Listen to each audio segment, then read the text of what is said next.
This is Sunniva. And this is Johannes. And you are watching Board Gaming Ramblings. And welcome to a big rambling review. We are going to do reviews of 5 games in one video. Yes, this is a new high score. I think it is actually, yes. This time we're doing 5 in one. High five. Woohoo! Yay. Boom. That's high five. It's 5 games. That's kind of the joke. It's not that funny, but it is there, and it was not written, so you know. It was not like we wrote that joke and so like, that's so good, it has to be in the video. And on our editor that we don't have, was just like, yeah, it's that me. is a good joke. It's me, yes, and Yes, that's why do this it. is not edited out. So, Streets is the first one. This is a Norwegian game. We do not know the author of the game, the designer, so just so you know that. It is published by Sinister Fish. It is the second game in this strange box. The first one was Villagers, and now we have Streets. So in this game, it's a tile laying game, so you are basically going to lay a tile on your turn, and you're trying to either make big, longer streets or finish streets to score off the streets that you finish. And you're going to score different tiles, have different scoring mechanisms on them, and you're going to also have different shoppers and parents and different meeples basically on them, which are going to then move to, when you score them, they're going to give you points, and then they're going to move to other places. So you try to then score a street so that you can move those people to other of that color that you have on the board. And it's basically a pretty straightforward basic game. You can play then with a few small expansions, which basically makes it into the full game, which has some business tokens and also special abilities, which is always nice in these kind of games. And that's what you do in the game. But is it fun? And what do you think about Streets? I thought it was a little, not like super good the first time we played it, because we played it with 2, but then we got to try it with more people, and Yes. I thought it was more fun with more people, Yeah. and also the business tokens and the special powers that you can have also add something to the game. So after we added that, I thought it was a neat game. Yeah, I agree with you. Like, that's 100% what I thought. I felt like 2 players was good with the expansions. Without the expansion, it was kind of meh. But with more people, it was a lot more interesting. And I think, like, if you play it first, just like the base game, and you think it's boring or not too interesting, add those expansions in. Yes, try that first. Which has a lot of adds really much to the game. Really enjoyed it. Not one that I would want to play a lot, but one I want to keep. It has a nice little box, and it is fun to play. I enjoy a nice tile laying game, so I do enjoy playing this game. Do you want to rate it? I will rate it. I'm going to give it a 6.5. I think it's a good game. Not amazing, but I do enjoy playing. Yes, I like it as well. I'm going to give it a 6. And you had nothing more to say at the end of that sentence. I'm going to give it a 6. I basically agreed with everything you said, so it was Then not much to add. have a brand new game that just come here from Kickstarter called Kabuto Sumo. Yeah, that is a game. Should I explain it? Yes. Yeah, so do what it, do you do in the please. game? I was trying to see if you could do one of your No. amazing I was explanations. just like not ready. No, I know. I was trying to put you I on a don't limb know and how see what bad happens. my explanations are when I'm not ready. This is a dexterity game where you are basically just very slowly pushing pieces onto a board. So I was really looking forward to this. Back to the Kickstarter looked really, really neat. You are one of the different sumo wrestlers, and you're a beetle thingy. That is cool. And I they like have the theme. special pieces that they can use with special abilities, which is really, really nice. But what you're mostly going to do is that you're going to push a tile and hope that things fall out. So it's like that kind of the coin game that you can see at some fairs and amusement parks, which I have played, where you push with you put a coin in and it gets pushed in, and you try to get things falling off so you win the money. Yeah. And I was really horrible at it. We did play it quite a few times. Only played 2 players, so you know. But what did you think about this one? I think the balance is interesting. Both pushing things in to get new pieces to push in later, so you don't empty yourself of the pieces, so you can still be in the game, but also trying to protect your beetle to falling out and actually target the other beetle to make those fall out, because that's how you win. So Yes. that balance is interesting. I didn't think the special powers were super cool. They were more subtle, I think. And that is fine too. Like, very OP powers in this game could be very unbalanced. Yeah. But all in all,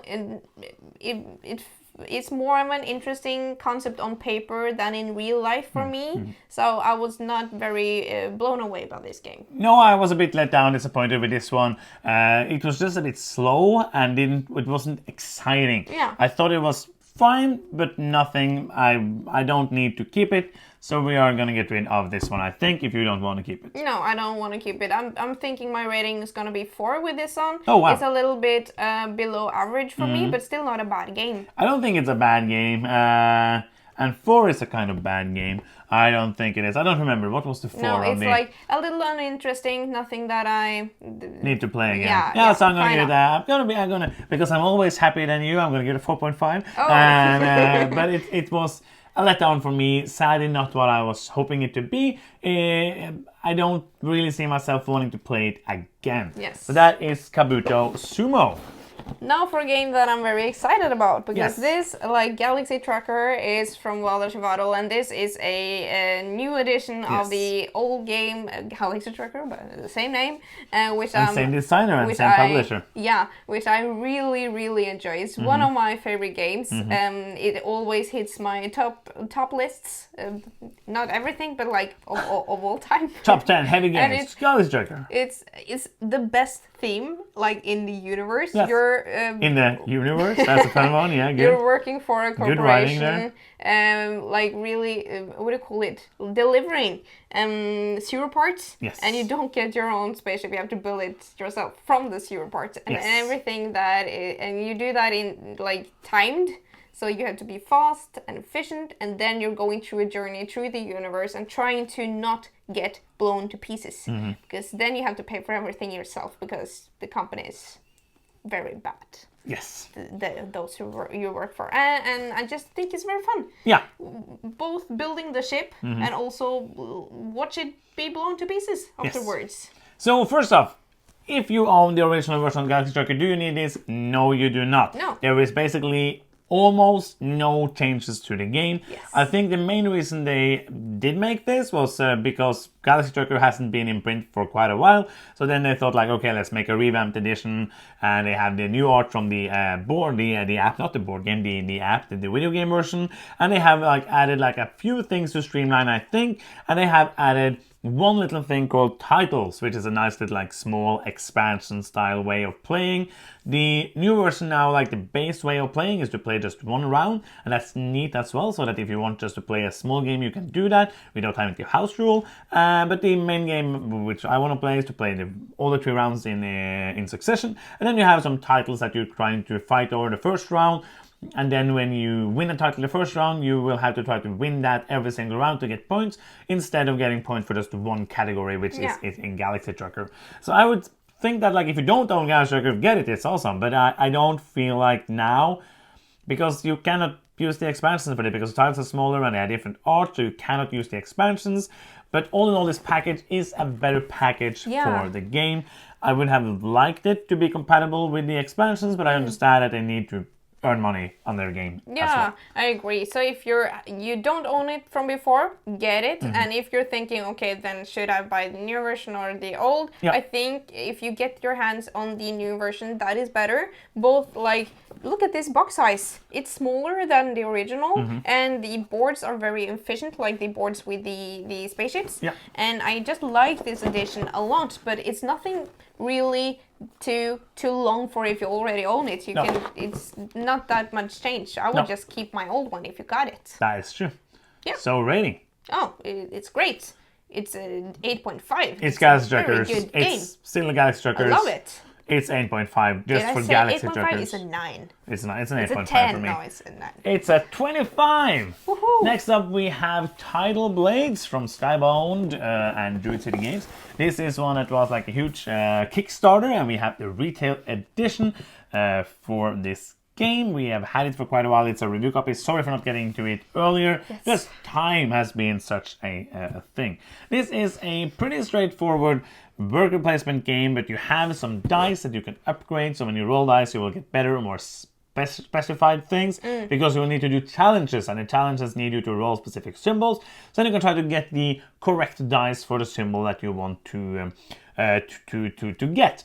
And also, like, it's a tournament that's happening that you're trying to win. And then, of course, while the tournament is going, big monsters are going to come and attack you at the same time. Why couldn't they just wait one day and you could do this tournament and not have to kill these monsters as well? Because that was really hard. And you're trying to kill the monsters, and that is more like a co-op thing, because you can, but it's hard to kill them by yourself. And if you do kill them a bit, you will kill them a bit. I'm gonna go and kill you a bit. If you do attack them, you will get some bonuses, but every time you attack a monster, you will lose all the dice that you use, so it's kind of harder. You cannot just like do that all the time, because then you're not gonna have any dice to spend on anything else. And it's a very much tighter game than I thought, because you don't have any resources and you don't get any resources, and you're trying to do things with nothing. That was the biggest surprise for me with this game, because it looks very like a very cozy worker placement game. And then you're starting and you have so much that you want to do, and but it's not like a ton of action spaces. Nope. It's you just like have to prioritize which order you do them in, because you can only play a tournament card on the like for the area island where you are, yes. So if I really want to play this tournament card, I also have to do an action on that island, and I was really in the need of dice at all times, because there is so many ways to lose dice, both by attacking those monsters, but also when they keep on living, they come and do negative things for you, so you lose your dice, and you then have to use one of your precious actions to get more dice. So this was much tighter and like crunchier than I thought it would be. But is it fun? Well, it's not unfun. And you were unfun.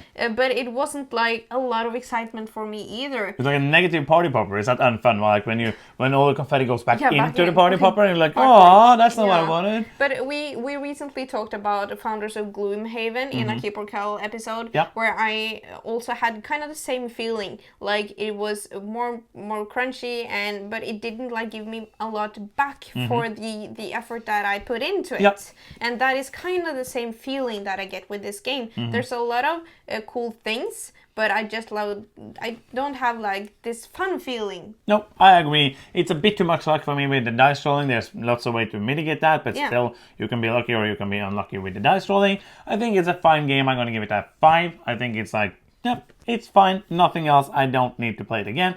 It's a decent game for me. Yes, I agree. This is an average game for me, so I'm also going to give it a 5. Okay. Then last for today is Juicy Fruits. Juicy Fruits. This is another new game from this year. In Europe, it's from PSC Games, and in the US, it's Capstone Games, and it's also Deep Print Games who has like the publishing for it.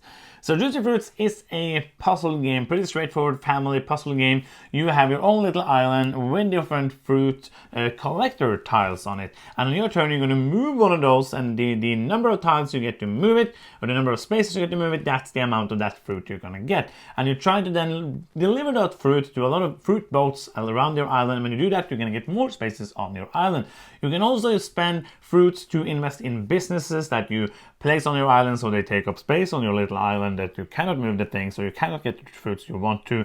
And then you can also use it on the juice machine to move your juice markers up to get more victory points throughout the game. It's a pretty straightforward game. It's a puzzle game, which is the reason I did get it, because we do enjoy usually these kind of spatial puzzle games, something that we do like. What did you think about Juicy Fruits? First time we played it, we played like the introductory game. Yes, which was without the juice factory. That was very uninteresting, I think. Boring. I think if I'm going to play this again, I'm always gonna play with the juices as well. But the core puzzle I thought was interesting. Yeah. The way that you move the fruit on the grid to be like, oh, I have to move this fruit first, because then it opens up this space and then I can get more of this fruit.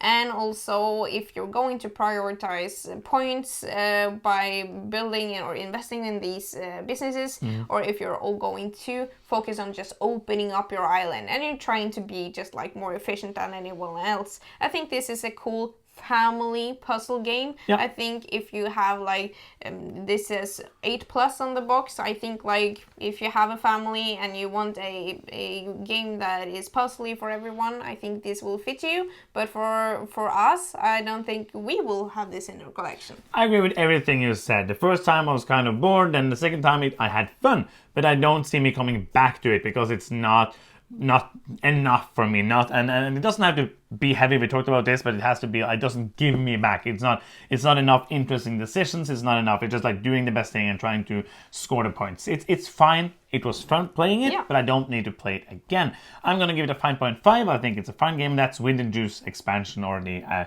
full game, which I thought was a lot better than the small version. Yes, for me this is also an average game. I think this is a 5, and I think like if I had the right group and could do cool things, fun things, then I would like it more. I don't know. So those are actually 5 game reviews in 15 minutes. So this could be called like speedy ramblings or something like that. Very fast reviews. That it's fast reviews. I hope you got something out of it. If you have not subscribed yet, you can do so now. By clicking the subscribe button. Yes, did you have to think about where you had to click? Yeah, because you stopped me. I stopped.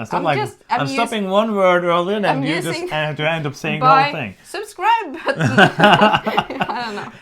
Yeah, and if you want to support us in other ways, you can go to patreon.com and you can help us out there. That helps a lot, but it's of course not necessary to watch the videos, just watch them. Have fun. Please interact with us. Give us comments. Give us likes. That helps a lot.